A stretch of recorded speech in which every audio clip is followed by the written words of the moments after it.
صرف اتنا فرق ہے، آج کے لوگ غریب کو دیکھ کر بے چین نہیں ہوتے، اور آپ مجھ سے ناراض نہ ہو جائیں تو جو 4 پیسے جس کے پاس آ جاتے ہیں وہ پھر لیکچر بڑے دیتا ہے، چونکہ جنہیں گھر دانے وہ دے وہ بڑے مشورے دیتا ہے، حالانکہ وہ مشورے تو تب سمجھ میں آئیں گے جب سامنے والا بھی وہاں پہنچ جائے۔ مشورے تو یوں کر، تو یوں کر، او بھائی کیا ہے سارا، سب کر کے دیکھا ہے، کئی دفعہ ہر آدمی کے نصیب میں وہ نہیں ہوتا جو تیرے نصیب میں آیا ہے، لیکن کسی غریب کو دیکھ کر دکھی ہونا، بے چین ہونا، پریشان ہونا، یہ نبی پاک علیہ السلام کا دیا ہوا اسوہ حسنہ ہے۔ حضور پریشان ہو گئے اور حضرت بلال سے فرمایا اذان کہو۔ سیدنا بلال نے اذان دی، اللہ کے حبیب نے جماعت کرائی، اور تکمیل نماز پر حضور فرمانے لگے تمہارے بھائی پریشان ہیں، ان کی مدد کرو۔ پھر کوئی سرکہ لایا، کوئی کھجوریں لایا، کوئی سونا لایا، کسی کا حال یہ تھا کہ وہ کمبل لایا، کھجوریں لایا۔ اب یہ صحیح مسلم کے لفظ ہیں، ان پر غور کرنا۔ صحابہ فرماتے جب وہ پریشان آئے تھے تو حضور پریشان ہو گئے، اور جب چیزیں پا کر وہ خوش ہوئے تو اللہ کے محبوب کا چہرہ بھی جگمگانے لگا۔ حضور نبی پاک علیہ السلام تو سنیں جی، سنیں، آپ کی مہربانی، توجہ کریں، اللہ جزاک اللہ، آپ کا اللہ تعالیٰ جذبہ سلامت رکھے۔ میرے عزیزو یاد رکھیے گا کہ حضور علیہ السلام نے وہ توانا زندگی ہمیں دی ہے۔ موبائل والے بھائی، اور پھر اس میں دیر نہیں کرنی کہ آپ نے اللہ کے راستے میں کچھ سلسلے کرنے ہیں، اور آپ نے کسی غریب بہن بھائی کی طرف دیکھنا ہے، اور آپ نے کوئی کہیں کسی مسکین کے سر پہ دست شفقت رکھنا ہے، تو ساری عمر منصوبہ بندی نہیں بناتے۔ وہ امام شافعی سے کسی نے پوچھا تھا، دل میرا بڑا کرتا ہے کسی کی مدد کروں تو مجھے مستحق بندہ ہی کوئی نہیں ملتا، تو امام صاحب ہنس پڑے۔ بعض اوقات ہنسنے میں بھی بڑی حکمت ہوتی ہے، تو وہ کہنے لگا حضور آپ ہنسے کیوں؟ فرمانے لگے ہنسا تو اس لیے ہوں کہ تو مستحق بندہ ڈھونڈ رہا ہے، پہلے یہ بتا جو اللہ نے تجھے دیا تو مستحق تھا اس کا؟ تیرا استحقاق تھا، رب نے تو دے دیا، اب تو تھرمامیٹر لیے پھرتا ہے کہ پہلے مستحق ملے تو پھر دوں گا۔ تو اپنا رویہ تو دیکھ۔ یہ صحیح بخاری میں حدیث موجود ہے، اللہ کے حبیب علیہ السلام نے عصر کی نماز پڑھائی، اور تکمیل نماز پر حضور فوراً گھر چلے گئے۔ یہ روٹین نہیں تھی، نبی کریم تیزی کے ساتھ نہیں جایا کرتے تھے، لیکن آج حضور تیزی سے گھر تشریف لے گئے، اور پھر تھوڑی دیر کے بعد واپس بھی آ گئے۔ اب یہ صحابہ کے لیے انوکھا معاملہ تھا، انہوں نے کبھی ایسا دیکھا نہیں تھا، تو ان کی ذہنی سطح پر سوال ابھرا کہ حضور ایسا کیوں ہوا؟ تم سب سے بڑے ماہر نفسیات ہیں، حضور کو بتانا نہیں پڑتا۔ کریم خود ہی فرمانے لگے تم سوچ رہے ہوگے کہ میں کیوں گیا اور کیوں آیا۔ فرمایا جب میں نماز پڑھا رہا تھا تو مجھے خیال آیا کہ کچھ سونا میرے پاس بٹنے کے لیے آیا تھا، سارا بانٹ دیا ہے، ایک ٹکڑا پڑا رہ گیا ہے۔ فرمایا میں عصر پڑھا کے جلدی سے گیا ہوں، کہیں اسے گھر پڑے شام نہ ہو جائے، اور میں اسے دے آیا ہوں اللہ کے راستے میں۔ اپنے آپ کو نیک اعمال سے مزین کرے، ایک تو یہ کہ صدقات کا سلسلہ، اور پھر تھوڑا سا نا حسن خلق۔ آپ کو پتہ ہے جو بیچارہ معاف کرنے کی طاقت نہ رکھتا ہو اس نے تو کرنا ہی معاف ہے، جو بدلہ لینے کی طاقت نہ رکھتا ہو اس نے تو کرنا ہی معاف ہے۔ اصل معاف پتہ کون کرتا ہے؟ جس کے پاس ساری طاقت ہو۔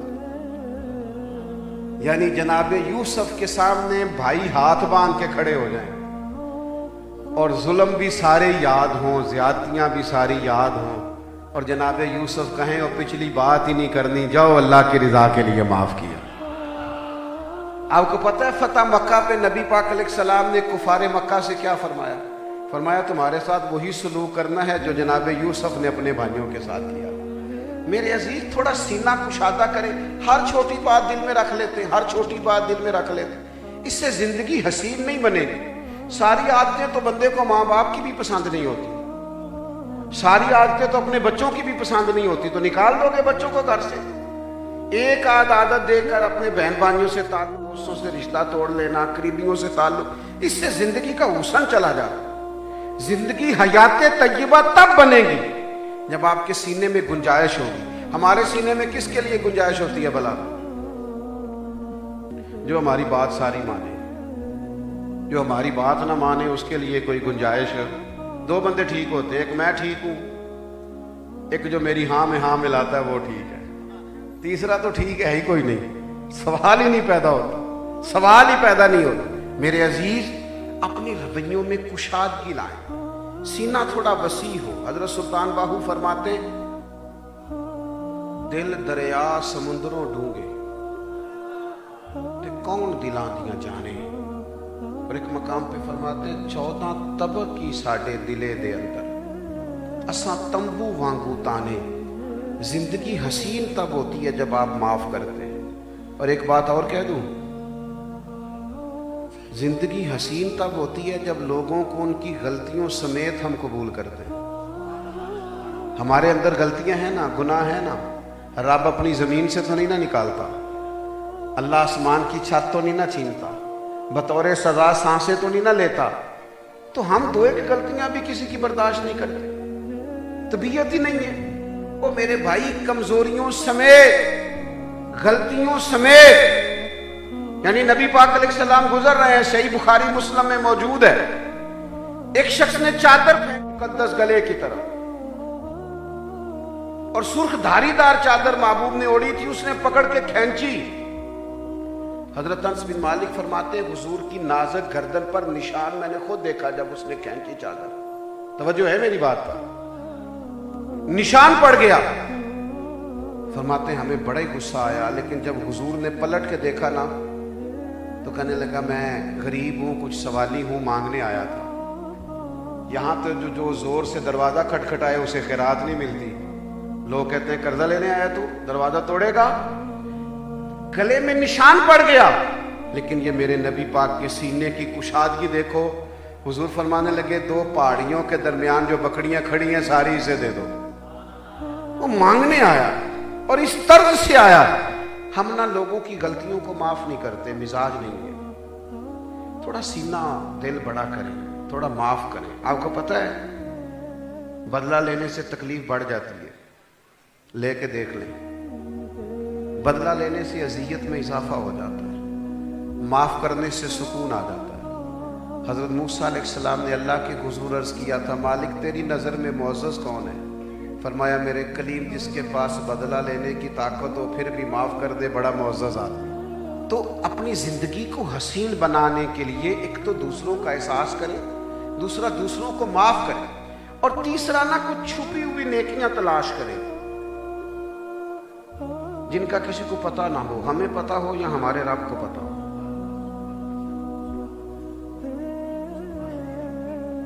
فقیر سے کسی نے کہا تھا کہ حضور سکون کی تلاش میں ہوں، تو کہنے لگے کوئی جگہ ڈھونڈ کے نا جہاں کوئی دیکھنے والا نہ ہو، وہاں جا کے کوئی نیکی کیا کر. آپ ذرا تصور تو کریں، تصور تو کریں کہ جو بندہ جگہ تلاش کر رہا ہو، کوئی مجھے دیکھے نہ میں نے نفل پڑھنے، کوئی مجھے دیکھے نہ میں نے خیرات کرنی ہے، کسی کو پتہ نہ چل جائے. مجھے بتائیے اس کی روحانی پرواز کیسی ہوگی؟ آپ دن منا رہے ہیں نا آج سیدنا صدیق اکبر کا، تو حضرت عمر فرماتے ہیں کہ مجھے پتہ چلا مدینہ منورہ میں ایک بوڑھی اماں رہتی ہے، وہ نابینا بھی ہے اور بے اولاد بھی ہے. صاحب کنز الامال نے اس روایت کو لکھا ہے، باقی کتب میں بھی تھوڑے بہت الفاظ کے اختلاف سے موجود ہے. فرماتے مجھے پتہ چلا عورت بیوہ بھی ہے، بے اولاد بھی ہے اور نابینا بھی ہے. تو عمر کہتے ہیں میں نے سوچا میں نا بوڑھی اماں کے گھر جاؤں گا اور اس کا کام کیا کروں گا، اللہ کرے نوجوانوں کو میری بات کی سمجھ آئے. کون کہہ رہا ہے؟ حضرت عمر. یعنی ہمارے ہاں بھی لوگ خدمت خلق کرنا چاہتے ہیں، پر پتہ نہیں انہوں نے خدمت خلق اس کا نام رکھا ہوا. 2-4 گوڑ لگانے اس کا نام خدمت خلق ہے. لوگوں کو بلا لیا اور مشینیں بانٹ دی اور 25 تصویریں کھینچ لی، یہ خدمت خلق ہے. آپ نے کسی جگہ پینے کا پانی لگایا اور نیچے 19 نام لکھ دیے، یہ خدمت خلق ہے. آپ نیت کر لیں فلانے کے سالے ثواب کے لیے لگایا، نام لکھنے کی کیا ضرورت؟ اللہ بھی جانتا ہے، اللہ کے حبیب بھی جانتے ہیں کس نے لگوایا. یہ اتنی زیادہ تکلف کی ضرورت کیوں پیش آئی؟ حضرت عمر کہتے ہیں میرا دل کیا